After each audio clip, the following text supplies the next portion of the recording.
ಎಲ್ರಿಗೂ ನಮಸ್ಕಾರ. ಸರಳ ಬದುಕು ಚಾನಲ್ಗೆ ಸ್ವಾಗತ. ನಾನಿವತ್ತು ಚಿಕನ್ ಮೋಮೋಸ್ ಯಾವ ರೀತಿ ಮಾಡೋದು ಅನ್ನೋದನ್ನು ಹೇಳ್ಕೊಡ್ತೀನಿ. ನೋಡಿ, ಇದು ತುಂಬ ಸಾಫ್ಟಾಗಿ ತುಂಬಾ ಚೆನ್ನಾಗಿದೆ. ಬನ್ನಿ ಇದನ್ನು ಮಾಡೋಕ್ಕೆ ಏನೇನು ಬೇಕು ಅಂತ ನೋಡೋಣ. ನಾನಿಲ್ಲಿ 1 ಕಪ್ಪು ಮೈದಾ ಹಿಟ್ಟನ್ನು ತೊಗೊಂಡಿದ್ದೀನಿ. ಇದಕ್ಕೆ ಸ್ವಲ್ಪ ಉಪ್ಪನ್ನು ಹಾಕ್ಕೊಳ್ತಾ ಇದ್ದೀನಿ. 1 ಟೇಬಲ್ ಸ್ಪೂನು ಎಣ್ಣೆನ ಹಾಕ್ಕೊಂಡು ಚೆನ್ನಾಗಿ ಮಿಕ್ಸ್ ಮಾಡ್ಕೊಳ್ಳೋಣ.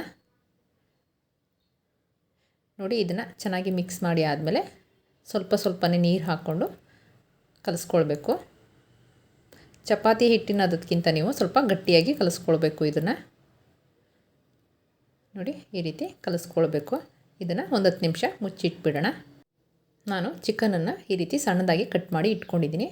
ಇವಾಗ ಪ್ಯಾನ್ ಇಟ್ಕೊಂಡಿದ್ದೀನಿ. ಇದಕ್ಕೆ 2 ಸ್ಪೂನು ಎಣ್ಣೆನ ಹಾಕ್ಕೊಂಡು ಅದಕ್ಕೆ ಶುಂಠಿ ಬೆಳ್ಳುಳ್ಳಿ ಪೇಸ್ಟನ್ನು ಹಾಕ್ಕೊಂಡು ಚೆನ್ನಾಗಿ ಫ್ರೈ ಮಾಡ್ಕೊಳ್ತಾ ಇದ್ದೀನಿ. ಅದಕ್ಕೆ ಕಟ್ ಮಾಡಿಟ್ಟಿರುವಂಥ ಚಿಕನ್ನ ಹಾಕ್ಕೊಳ್ತಾ ಇದ್ದೀನಿ. ಇದಕ್ಕೆ ಸ್ವಲ್ಪ ಅರಿಶಿನ ಪುಡಿನ ಹಾಕ್ಬಿಟ್ಟು ಚೆನ್ನಾಗಿ ಫ್ರೈ ಮಾಡ್ಕೊಳ್ಳೋಣ. ನೋಡಿ, ಸ್ವಲ್ಪ ಉಪ್ಪನ್ನು ಹಾಕ್ಕೊಳ್ತಾ ಇದ್ದೀನಿ. ಇದನ್ನು ಹಾಕ್ಬಿಟ್ಟು ಚೆನ್ನಾಗಿ ಮಿಕ್ಸ್ ಮಾಡ್ಕೊಳ್ಬೇಕು. ಇದನ್ನು ಮುಚ್ಚಿಟ್ಬಿಟ್ಟು 1 ನಿಮಿಷ ಲೋ ಫ್ಲೇಮಲ್ಲೇ ಬೇಯಿಸ್ಕೊಳ್ಬೇಕು. ನೋಡಿ, ಇದು ನೀರು ಬಿಟ್ಟಿದೆ. ಇವಾಗ ಈ ನೀರಿನ ಅಂಶ ಎಲ್ಲ ಹೋಗೋವರೆಗೂ ಇದನ್ನು ಬೇಯಿಸ್ಕೊಳ್ಬೇಕು.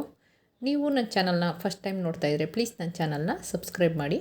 ಪಕ್ಕದಲ್ಲಿರೋ ಬೆಲ್ಲೈಕನ್ನ ಕ್ಲಿಕ್ ಮಾಡಿ. ನಾನು ನೆಕ್ಸ್ಟ್ ಟೈಮ್ ವೀಡಿಯೋ ಹಾಕಿದಾಗ ನೋಟಿಫಿಕೇಷನ್ ಬರುತ್ತೆ. ನೋಡಿ, ಇದು ಚೆನ್ನಾಗಿ ಫ್ರೈ ಆದಮೇಲೆ ನಾನು ಮಿಕ್ಸಿನಲ್ಲಿ ಒಂದು ಸಲ ರುಬ್ಕೊಂಡಿದ್ದೀನಿ.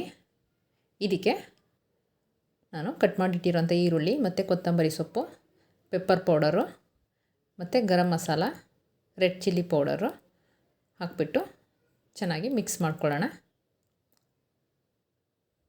ಮಿಕ್ಸಿನಲ್ಲಿ ಒಂದು ಸಲ ನೀವು ಗ್ರೈಂಡ್ ಮಾಡಿಕೊಂಡ್ರೆ ಸಾಕು.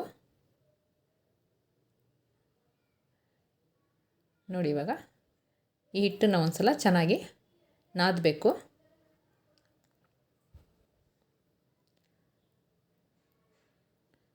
ನೋಡಿ, ಈ ರೀತಿ ನಾದ್ಬಿಟ್ಟು ನಾನು ಚಿಕ್ಕ ಚಿಕ್ಕ ಉಂಡೆಗಳನ್ನಾಗಿ ಮಾಡಿ ಇಟ್ಕೊಂಡಿದ್ದೀನಿ. ಇವಾಗ ಇದನ್ನು ಮೈದಾ ಹಿಟ್ಟನ್ನು ಹಾಕಿಬಿಟ್ಟು ಒತ್ಕೊಳ್ತಾ ಇದ್ದೀನಿ. ಈ ರೀತಿ ಒಂದು ಸಲ ನೀವು ಚಿಕನ್ ಮೋಮೋಸ್ ಮಾಡಿ ನೋಡಿ, ತುಂಬಾ ಚೆನ್ನಾಗಿರುತ್ತೆ. ನೋಡಿ, ಇಷ್ಟು ಒತ್ಕೊಂಡ್ರೆ ಸಾಕು. ಇವಾಗ ಇದಕ್ಕೆ ನಾವು ಸ್ಟಫಿಂಗ್ ಮಾಡೋಣ.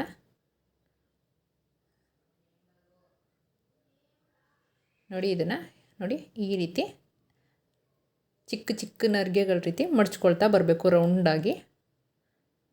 ನೋಡಿ, ಈ ರೀತಿ ತಿರುಗಿಸ್ಕೊಂಡು ನೀವು ಫೋಲ್ಡ್ ಮಾಡ್ಕೊಳ್ಬೇಕು.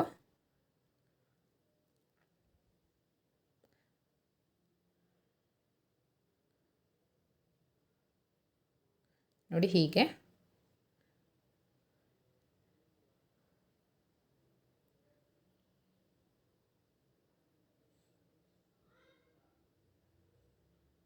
ನೋಡಿ ಈ ರೀತಿ ಮಾಡಿ ಆದಮೇಲೆ ಒಂದು ಸಲ ನೋಡಿ ಈ ರೀತಿ ತಿರುಗಿಸ್ಕೊಳ್ಬೇಕು. ನೋಡಿ, ಇದು ರೆಡಿ ಆಯಿತು. ನಾನು ಇನ್ನೊಂದು ಥರದ್ದು ಮಾಡಿ ತೋರಿಸ್ತೀನಿ.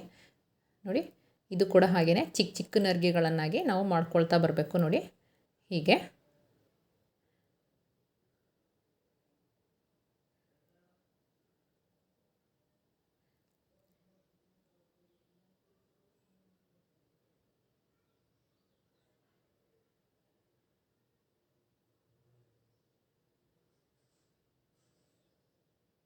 ನೋಡಿ ಈ ರೀತಿ ಮಾಡಿ ಆದಮೇಲೆ ನೋಡಿ ಒಂದು ಸಲ ಮೆಲ್ಲಗೆ ಈ ರೀತಿ ತಿರುಗಿಸ್ಕೊಳ್ಬೇಕು.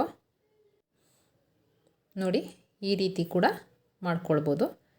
ಇವಾಗ ಇದನ್ನು ಇಡ್ಲಿ ಪಾತ್ರೆಯಲ್ಲಿ ಇಟ್ಟು ಬೇಯಿಸ್ಕೊಳ್ಬೇಕು. ನಾನು ಕಾಳು ಸೋಸ ಜಾಲರಿ ತೊಗೊಂಡಿದ್ದೀನಿ. ಇದಕ್ಕೇ ಎಣ್ಣೆ ಹಾಕಿಬಿಟ್ಟು ನೋಡಿ ಎಲ್ಲನೂ ಜೋಡಿಸಿಟ್ಬಿಟ್ಟು ಒಂದು 1/4 ಗಂಟೆ ಬೇಯಿಸ್ಕೊಳ್ಬೇಕು. ನೋಡಿ, ನಾನು ಬೇಯಿಸ್ಕೊಂಡಿದ್ದೀನಿ. ನೋಡಿ ಎಷ್ಟು ಚೆನ್ನಾಗಿ ಬಂದಿದೆ ಅಂತ. ನೋಡಿ, ತುಂಬ ಸಾಫ್ಟಾಗಿ ತುಂಬಾ ಚೆನ್ನಾಗಿ ಬಂದಿದೆ. ಎಲ್ಲೂ ಕೂಡ ಓಪನ್ನು ಕೂಡ ಆಗಿಲ್ಲ. ನೋಡಿ ಎಷ್ಟು ಚೆನ್ನಾಗಿ ಬಂದಿದೆ. ನೀವು ಕೂಡ ಒಂದು ಸಲ ಖಂಡಿತ ಈ ರೀತಿ ಟ್ರೈ ಮಾಡಿ.